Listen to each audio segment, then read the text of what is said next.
Let's talk some other NBA free agency and trade rumors out there. We'll start things off with Mr. Jahlil Okafor. Is he returning to the NBA? So the former number 3 overall pick in the 2015 NBA draft is at least hopeful he'll be on a team by training camp this fall. This according to the Sporting News. Okafor has, quote, worked out for 4 teams last Wednesday in Las Vegas after a promising rookie season that saw 17.5 points per game, 7 rebounds per game for the Sixers. His career turned bizarre, to say the least. Once Joel Embiid became a thing, that was it for Okafor.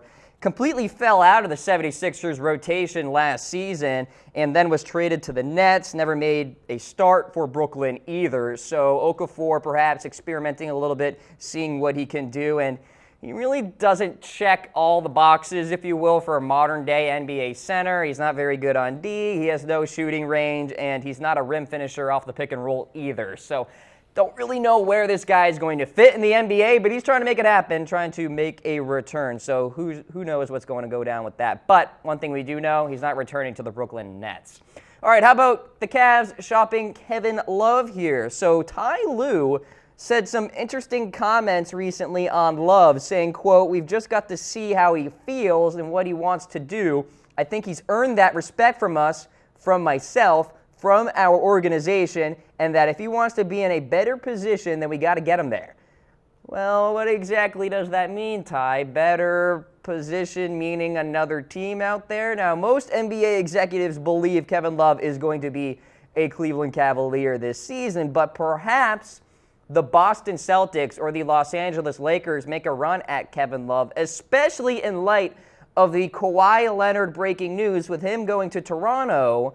Maybe the Celtics can use part of the assets they were offering to San Antonio and try to get Kevin Love. Or maybe the Lakers do something similar. So Love did say he loves LeBron James, so also born in Santa Monica, just outside of Los Angeles, beautiful part of California. And we know LeBron James is orchestrating a lot of these free agency signings and these trade deals and all this stuff. So if he wants the Lakers to get Kevin Love, pretty sure Magic Johnson will be willing to make it happen. Now, are the Cavs a playoff team as we stand? Let me know in comments. Type A for yes.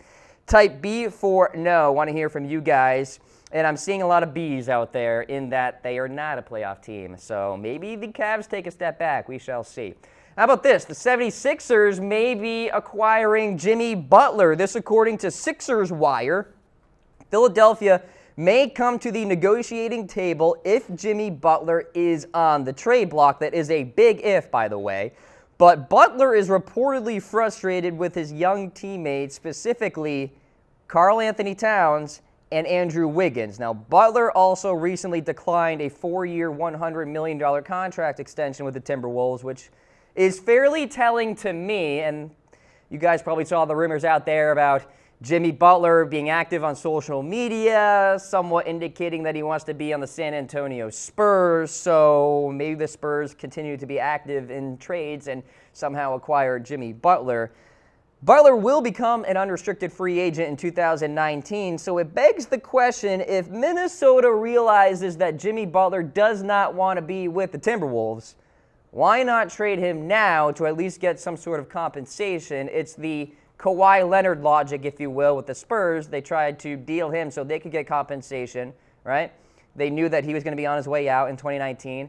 Maybe the Timberwolves realize that as well. So if Butler affirms to the 76ers leadership that he would be a long-term player for them going into the 2019-2020 season, maybe Philadelphia makes a big-time move to get Butler for this season as well, especially in light of the Kawhi news. A lot of these rumors are very Kawhi-dependent now.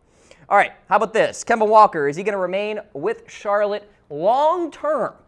So he was recently asked about being on the New York Knicks, and here's what he said, quote, as far as seeing me in New York, I doubt it. I'm a Hornet, and I'm planning on being a Hornet for a long time.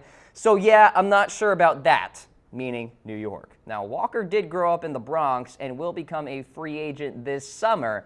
And there's been some buzz that maybe the Hornets would trade him. Now, last season with the Hornets, Walker ended up averaging 22.1 points to go along with 5.6 assists and 3.1 rebounds.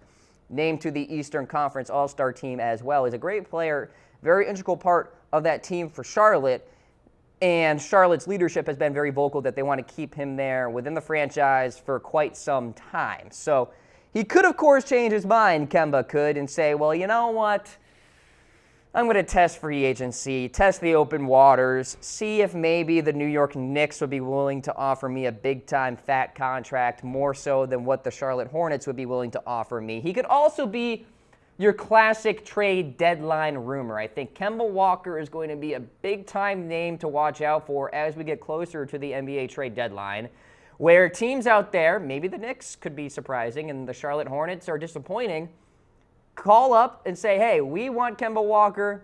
What do you want for him? And maybe a trade could go down there. So we shall see. Stay tuned on that front.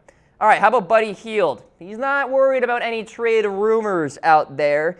Speaking of trade rumors, so the Kings made a ton of moves to strengthen its perimeter, and the latest buzz is that Hield could be the odd man out here. And he did say people start stuff, and sometimes even a fan starts stuff, saying, quote, if I get traded, I'll go to that city, whatever, and I'll be blessed to still be in the National Basketball Association. I think that's the perspective players should have. Just be thankful that you're playing basketball for a profession, and then just let whatever happens, happens. And I think that's what Buddy Hield is kind of channeling right now amid these trade rumors.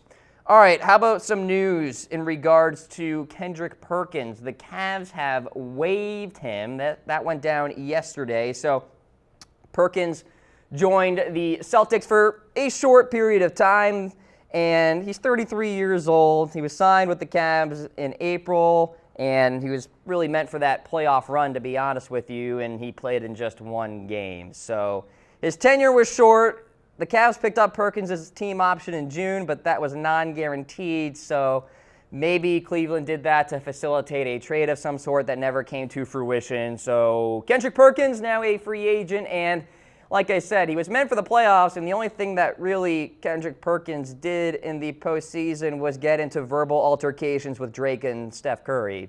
Aside from that, didn't really break many headlines. All right, how about Clint Capela to resign with the Houston Rockets? So he's been at a stalemate with the Rockets leadership of late, but it sure sounds like he is going to re-sign with Houston. Yahoo Sports reported that despite turning down that 5-year, $85 million deal, Clint Capela will remain with the Houston Rockets. Now, that 5-year deal could have been $90 million with incentives as well. So for Houston, losing Trevor Ariza is tough. Losing Capela, who's a defensive enforcer, would be crushing, I think, for their deep postseason hopes here. If they lose Capela, that is not good news. I don't care if they get Carmelo Anthony or not. That's just the reality of the situation for Houston. They got to get that deal done with Clint Capela.